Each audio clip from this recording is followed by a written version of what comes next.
Yeah, everyone doing good? We're also happy for Sia so far. And the Wonder Woman, Siama Mura, she's one strong woman, yeah, to walk through the labor pain. Yeah, we can't work, for men, we can't work if we have a headache. I don't know how she could manage, working from home through the labor pain. I always see Mura as a very strong woman, very good helper for Sia so far, and we are so blessed by the couple and now the family. Name is, how do you pronounce it? Asap? Yeah, I don't want to mutilate the name, so Asap. But I look it up online, when I saw the name on Thursday, it's worshiper, yeah? It's one of the worshipers. I think it's from one of those Levites, in David's tent. When we're talking about this in the morning, they got their worship team got 4,000 people. Yeah, we got how many people we have in our worship team? Maybe 10, 20 at most. David's worship team in the tent, they got 4,000 Levites. So Asap was one of them, and he wrote some of the Psalms. Yeah, he's a very, very good worshiper. He's a true worshiper. That's what I look it up. One Mura shared the name of the baby, because I don't know who he is. So, yeah. All right. So today I'm going to share the story from the book of Judges. So those of us who are in the Bible training school, we just studied the book of Judges. And one story was very striking to me, and it's a very kind of a story that I think children should not listen. So if we have anyone under 18, they shouldn't listen. To be honest, so it's a parental advisory. If we make a movie out of this story, I'm pretty sure it's going to be R18, 18 plus. People under 18 shouldn't. No, it's okay. You guys can stay here. I'm just kidding. Yeah, because it's not a very beautiful story. The last time when I came here, I shared about one story. Who remember that? Yeah, who said that? I heard it. Murphy Boschett. Yeah, Murphy Boschett. At least one person remember what I shared the last time. So that gave me the encouragement to share the message today. So all right, so we're going to study the story from the book of Judges. It is from the last 3 chapters of the book of Judges. So from the Judges chapter 19, 20, and 21. So that's the whole a long story. The whole 3 chapters include a very scary story. To be honest, sometimes I feel that story shouldn't be in the Bible. It's a horror. It is not beautiful. So, anyone know the story from the book of Judges? I think most of you don't know the book of the story, all the story from the book of Judges. Even myself, we were forced to study the book of Judges because we were in the Bible school, and I was reading through all the stories, and that story really spoke out to me. So I'm going to share that story today. Yeah. So I will take a long time for the storytelling, because I know that attention span of youth is I think 5 minutes. So I don't want to keep preaching, but I will tell you a bedtime story. So if you feel sleepy, it's your bedtime story. So you're more than welcome to sleep, but make sure that you don't fall down. Make sure that you have a person next to you, so that even if you fall asleep during the bedtime story, at least you won't fall to the ground. Yeah. So the story goes like this. This is not the fiction. Yeah. This is the actual story. This is the story, this is the real life story that happens. And it's the story about God's people. It's not the story about any other nations. It's the story about Israel. It's a story about 12 tribes of Israel. God's chosen people. God's favored people. It's the story about these 12 tribes. And it's the story about the civil war of the 12 tribes. And that story includes a lot of lessons that we could learn from today. So there was, once upon a time, there was a Levite person. Not this Levi, Levite person. So there's one Levite person, and he got married. He got married to a woman.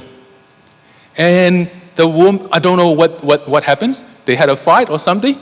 His wife went away and stayed with her father. So left him, went away, and stayed with her father in a different village. After some time, that Levite person tried to make peace with his wife. He followed her to his father-in-law's house in that village, and he made peace with his wife. And the wife finally agreed to come back with him. And what happened is that his father-in-law is a very nice person, very hospitable person. So when his father-in-law saw him, or maybe because he was coming back to bring his wife back home, so that his daughter is not going to be with him anymore. I think that woman might not be a very good person. I don't know. But 3 days, they were eating, they were having a good time, and on the day 4, and the man said, "I'm okay. We're going now. Okay, I'm getting my wife, and I go back to my hometown." But the father-in-law said, "Oh, don't go just yet. Let's go fishing. We will have more good time." And it goes on, and then on the day 5, he finally left. He was supposed to leave early in the morning so that he could make it back to his hometown. But what happened is that it got a bit delayed again because his father-in-law said, "Oh, don't go just yet. We will have breakfast. We will have lunch." So he only left his father-in-law's house at around lunchtime, let's say. So what happened is that because of the distance between two villages, it's about a day trip. So he couldn't make it all the way back to his hometown, and he has to stay the night at a stranger's town, not his hometown, not his father-in-law's town, but somewhere in the middle is a stranger's town. That town is called Gibeah. Gibeah, I think that's how it's pronounced. It's called Gibeah. That town's name is Gibeah. Remember the town's name, okay? So there's the town called Gibeah in the middle of the trip, and he has to stay there. And that Gibeah's town is where the tribes of Benjamin. How many tribes of Israel? 12. So one of the tribe is Benjamin. And Gibeah is the town where the people of Benjamin live. All right, you got the background? Yeah? So we can continue, yeah? So what happened at that night? So he was in a host house, and he was staying inside the house. And people of Gibeah, which are the people of Benjamin actually, they bang on the door. And they ask him to come up because they want to have sex with him. So you heard this story before, isn't it? Where did you hear this similar story before? Sodom and Gomorrah, right? So Sodom and Gomorrah with Lot, right? And family, they have to come out. That similar scenario, similar story happened in God's people at that time. They don't want his wife. They want him. So they were asking for him. They were banging at the door. And give us the man. Give us the man. So that's what happened. So are you guys hooked on? Yeah, you guys hooked on now, right? Yeah. I'm a good storyteller. So what happened after that? The man.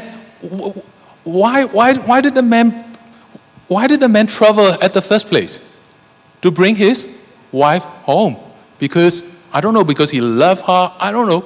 At least he made peace with her and he wants to bring her home. Do you know what he did? He sees her. When like strangers are banging at the door, he sees her and threw her out of the house. And then told the man, you can have her. You can do whatever you want to her. Instead of protecting his wife. The very same person that he went to, make peace and bring it back home. But one, difficult situations happen. When the dangers strike, what he did was he seized his wife and threw her under the bus. Not under the bus, threw her into that mob, right? People, violent, worthless people, asking for him. And he threw her away. So there will be a group of, a mob of people happening outside the house. And they did whatever they want, with her. So they raped her the whole night. It's the whole night. That's why I told you that it shouldn't be in the Bible. That's why I told you that story, children shouldn't listen to this story. That's why I told you that, this, if we make a movie, it will be the R19 movie. So they use her the whole night. And next morning, the person, the husband, woke up and he found her at the doorstep, not moving, dead. Dead. Because of the whole night of torture. Can you imagine it? Can you imagine the pain that she had to go through? She was dead. So that's not the end of the story. That's only the halfway to the story. It's a very good story. Yeah? So what he did afterwards, he took her dead body and he continued his journey and he went back home. And when he got home, he dismembered the body. Dismembered the dead body into 12 pieces. Dismember 12 pieces and then send it out to 12 different tribes of Israel with the message attached to it. It's from the Judges 19, verse 30. I'll just read that one. Such a thing has never happened or been seen from the day that the people of Israel came up out of the land of Egypt until this day. Consider it, take counsel, and speak. So he dismembered the dead body into 12 pieces, sent it out to 12 different tribes with this message. His message was, come, see, this is how bad we as the people of God, since we were delivered out of Egypt, how low could we be?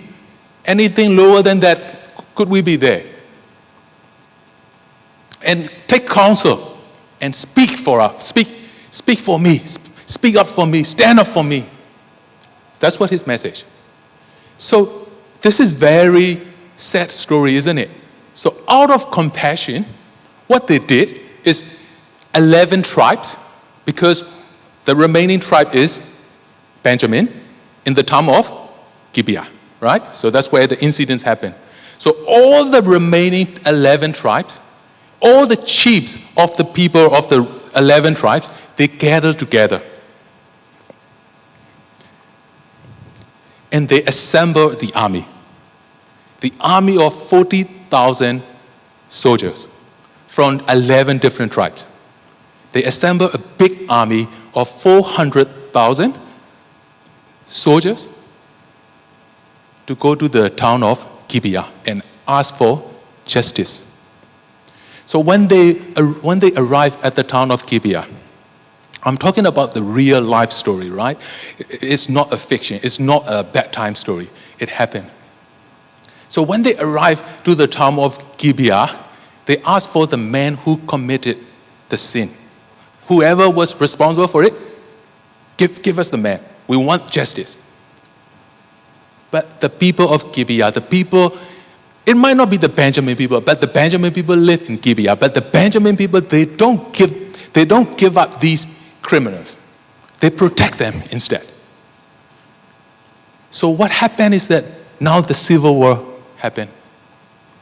So 11 tribes, apart from Benjamin of Israel, 400,000 people, are going to fight against Benjamin tribe. And the Benjamin tribe try to gather.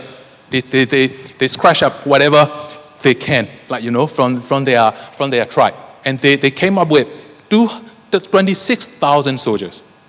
So Benjamin tribe has 26,000 soldiers. All the remaining 11 tribes has 400,000 soldiers. So you can see the difference. And they went for war. The first 2 days, Benjamin tribes, they won because that was their home ground. And Benjamin tribe, they have people who are very skillful in using weapons. So they won the first two days of battle. But on the third day, the 11 tribes, they changed the strategy. They used the trick, and they won finally.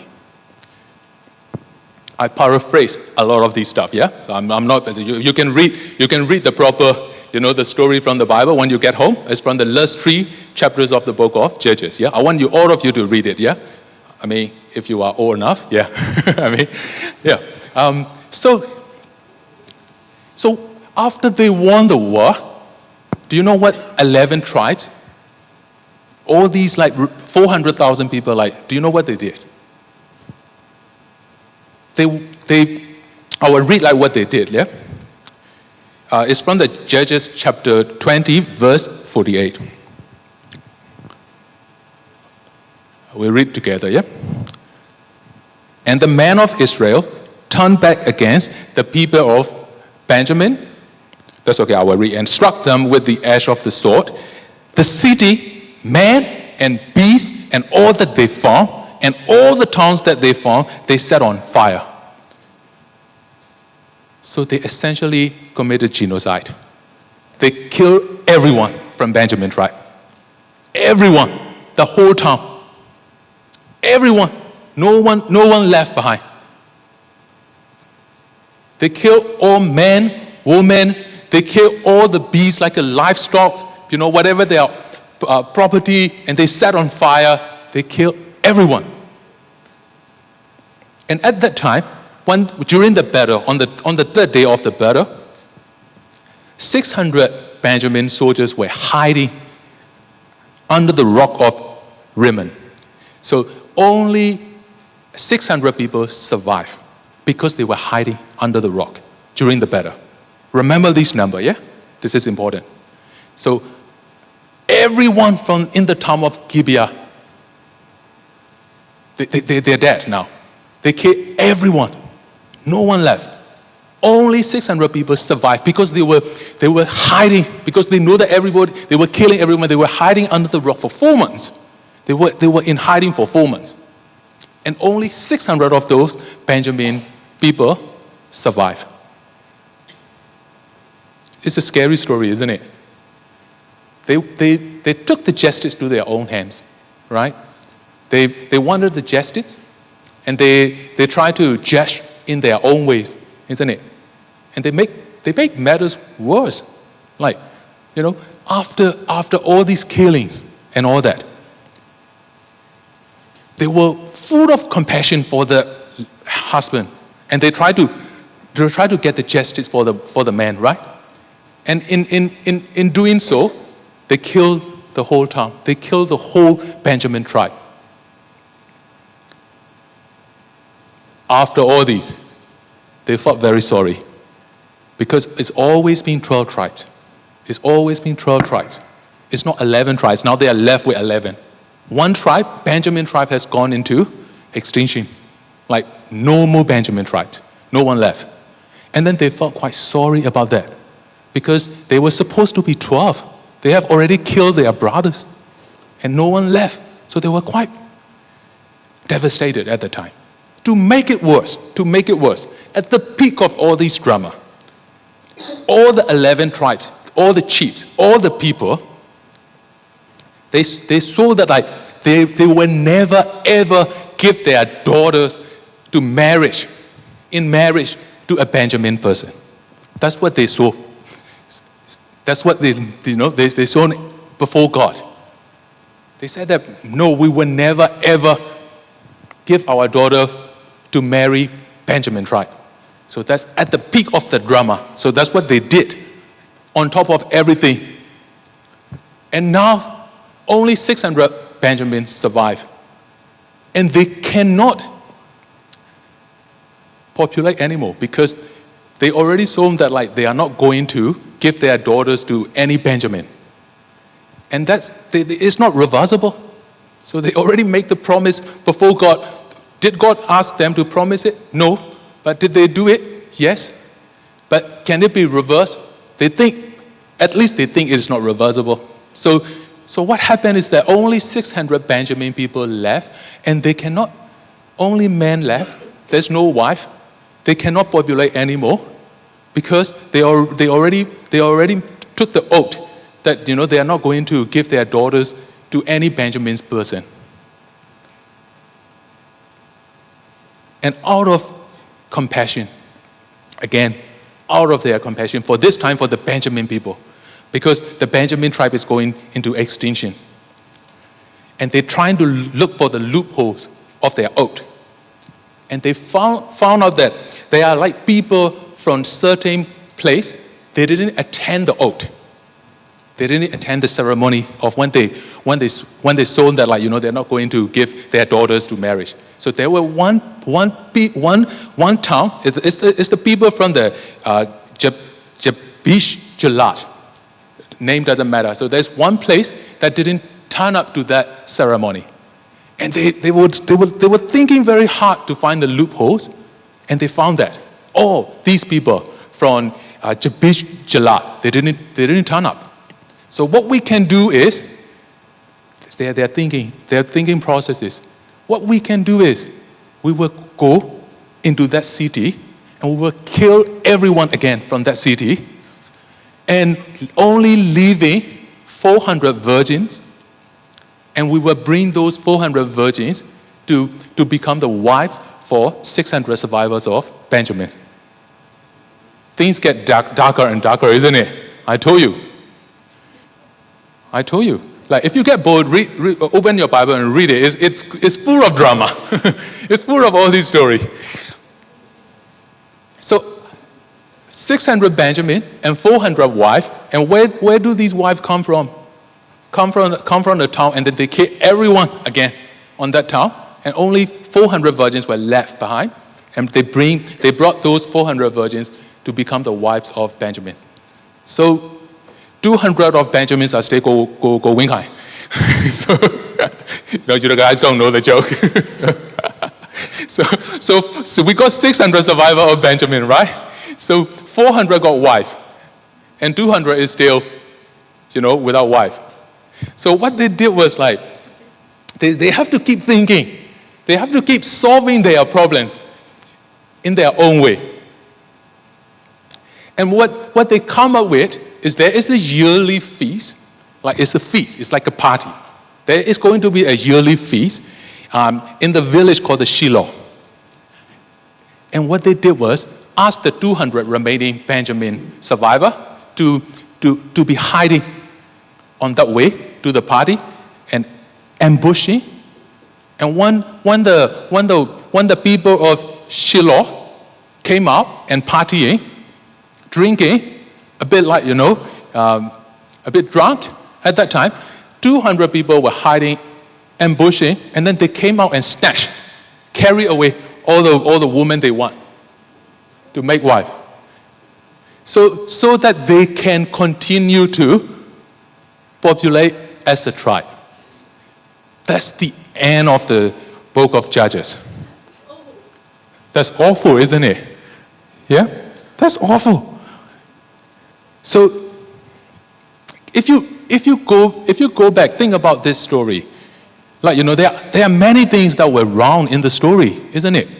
So like, how come like people of God has gone to the lowest, yeah? This is the lowest. Like they were asking for man. And also like, why, instead of like protecting your wife, why would you just give it away? I mean, you should be the person like protecting your wife, isn't it?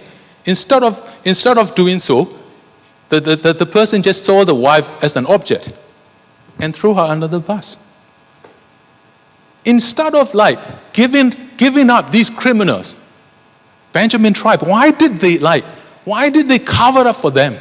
Instead of like giving up, like, the criminals. And why did all these tribes kill everyone that, the innocents, like men, women, everyone in the village? See, there's like anger, rage, all these things happening in these stories. And they're looking for the justice. And they make it worse. And then to make things a bit better, they make things even worse. Yeah? That's the moral of the story, isn't it? If Shong is ready, we will read the very last verse of the Judges, the book of the Judges. So that will be from the Judges, chapter 21, verse 25. So let's read together, yeah? That's the very last words of the book of Judges. In those days, Israel had no king. Everyone did as they saw fit. Let's read again. In those days, Israel had no king. Everyone did as they saw fit. That's the root of the problem. That's the root of the problem of the whole story I just told you guys. Because at that time, there were no king. At that time, they thought they were not going to be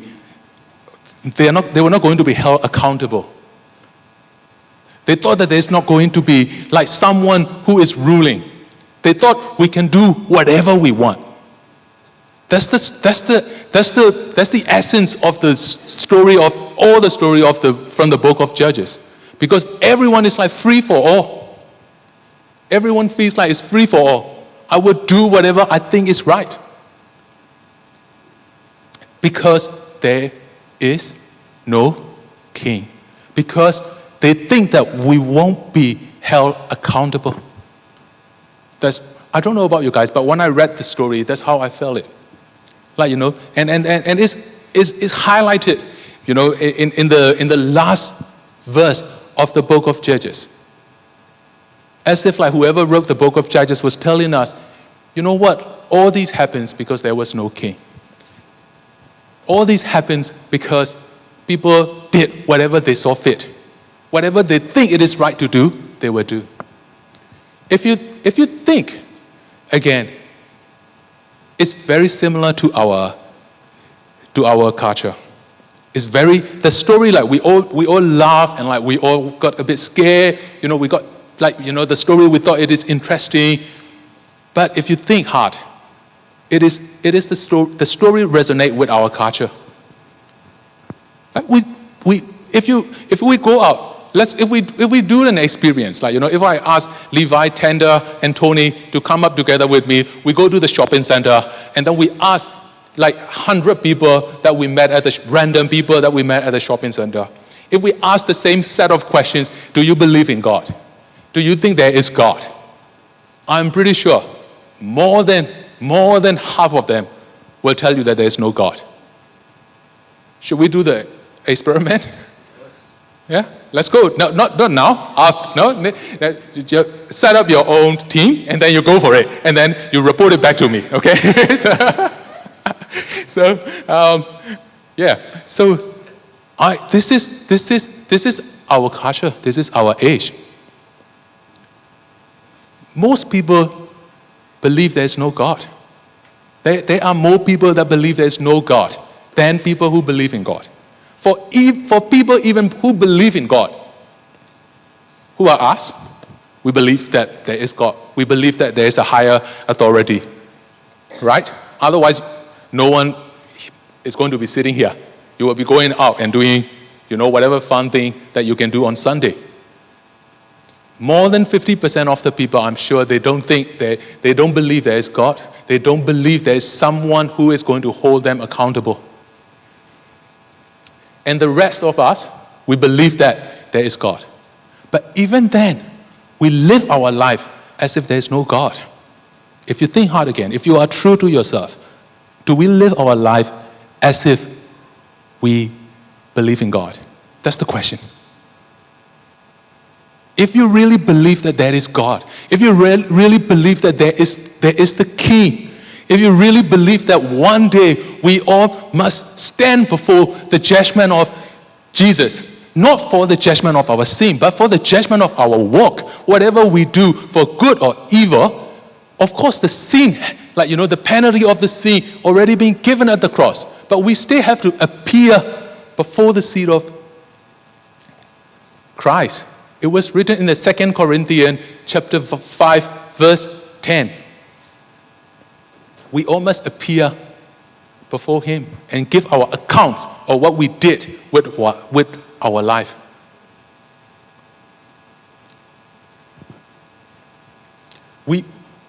Do we really live a life that shows people that we believe in God?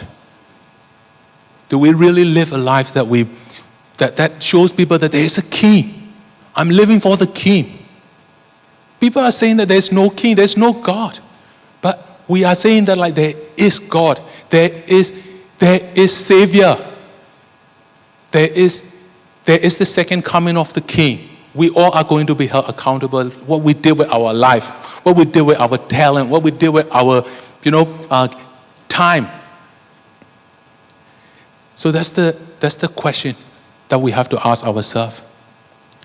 You know what? I was talking about worship this morning with youth from the Karen, because Pastor Edwin is having a good time away from all of us.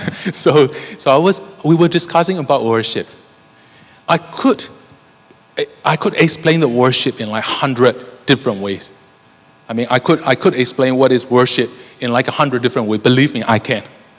If you give me time, I can explain you what worship is for 100 different ways. But one thing that always important to me is worship is equal to God awareness. Worship is equal to God awareness. Being aware of God is what worship is. If you look at the back to the Garden of Eden, there is no mention of worship. There is no worship back in the garden. Why? Because there's no need to worship. Because they are together, they are in oneness with God. They can see God face to face. They don't worship. At that time, worship is not doing. In Genesis, before the fall, before the sin entered the world, back in the Eden, worship is not doing, worship is being. Worship is being in oneness together with God at the time. So that's why they don't need to work, they don't need to do something as a worship. They don't need to sing song as a worship. They don't need to go to the church as the worship. They were already worshiping God, being in oneness with God. And they're fully aware of God. They can see God face to face. Their body is covered in God's glory. What happened with sin is the sin separates you from God. God is a holy God. And when we have sin in our life, we have to be away from Him. Because He is holy, and with sin we are not holy. We can't be together with Him again. So what happened is that since the day that they took the fruit from the tree of knowledge of good and evil, sin came in, and their God awareness is impaired. God awareness is being reduced. God awareness is getting less and less. And what has been getting more and more is the self-awareness. It's the self-awareness. We just focus on ourselves. We just look at what we can do, what we cannot do. We just look at what I want to do, what I don't want to do. It's all about self-awareness. And worship essentially is the reversal of that process. It's just like, I'm not going to focus on myself. I will reduce my self-awareness, and I will just turn back and look at God, focus my eyes on God, and being aware that He is with me. That is worship. Worship essentially increase your God awareness. and reduce your self-awareness. If you're a true worshiper, you will have like a high God awareness and less self-awareness. That's what worship is to me. So we just have to understand that we have to be accountable at one time. When Jesus came back, when Jesus come back at the second coming of Christ, we all are going to be held accountable. And so in preparation for that, what we can do is living our life as if there is a king. Living our life by choice. Because there will be a time that there is no choice.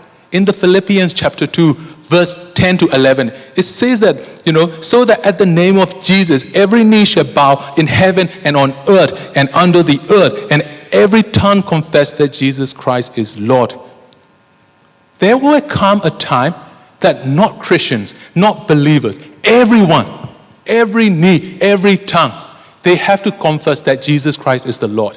There will come a time, because when Jesus come back at the second coming with full glory of Jesus, people has to confess at that time. There will be no choice at that time.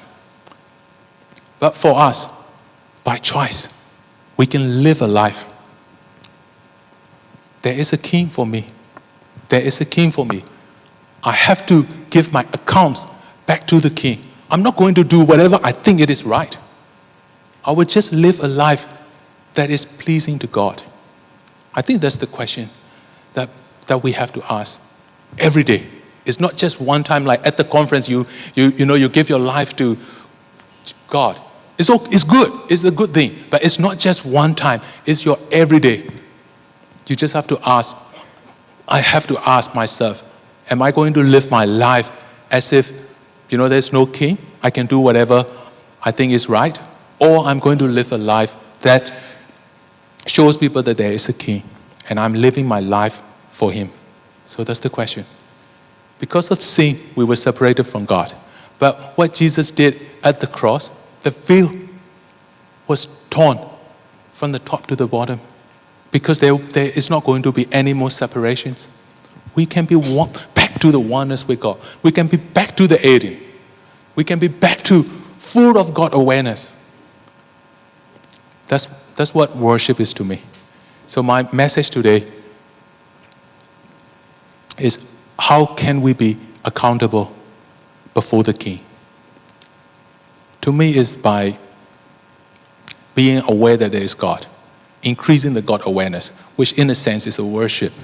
Which in a sense is like going back to the oneness with God. Going back to what Jesus did on the cross for us. When he said it is finished. So that we can be back with God. Back to the original. And I hope that you learned something in your spirit from today's message. And I would like to ask the worship team to come up and Sia Sofa to pray for all of us.